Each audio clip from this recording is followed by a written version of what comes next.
You're on a cold call and a prospect says they're not interested. What do you say? Resisting the urge to overcome objections like this is complicated because you have a vested interest. You're paid when people book a meeting or buy. So when your intent is to talk people into things, you pitch. You try to talk people into things. You don't take no for an answer unless a prospect says no 4 times, or is it 5? Because your thoughts or your intent affects your behavior or what you say. When your intent is to talk people into things and overcome objections, you lead the witness by saying things like this.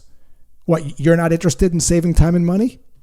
Or maybe you ask why questions that implicitly tell people that they have to justify their answer by saying things like this. Why aren't you interested? Why isn't this a priority right now?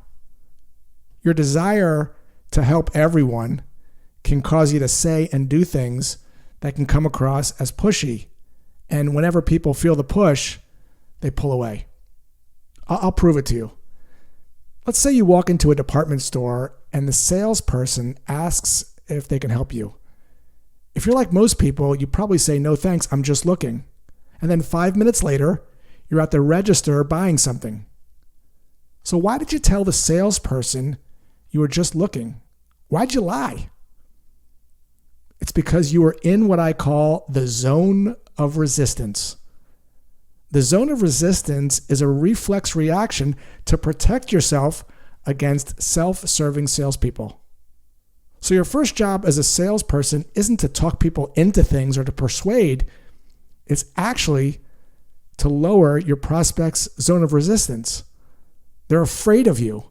They're afraid you're going to try to talk them into something. So how do you lower the zone of resistance during a cold call?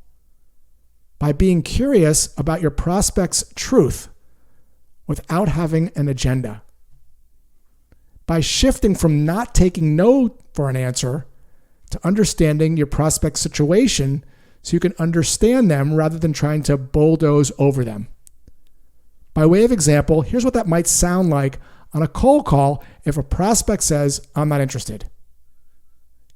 Don't say, well, why aren't you interested? That will make people defensive.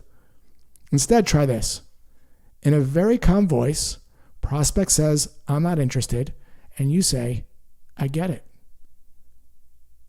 That phrase right there is going to diffuse the pressure because the prospect is expecting you to go into fight mode and overcome mode. And from there, you can say something like this. I know you didn't ask me to call you. Before we hang up, if you don't mind me asking, is it because I called at the worst possible time, or are you happy with what you have? And then listen. Ironically, when you know what to say to lower the zone of resistance, you end up getting to more truth, which leads to more sales because people don't feel like they're being manipulated. And it eliminates playing the chase game. The majority of sales happen on the other side of the zone of resistance. So knowing how to lower the zone of resistance is a good skill to master.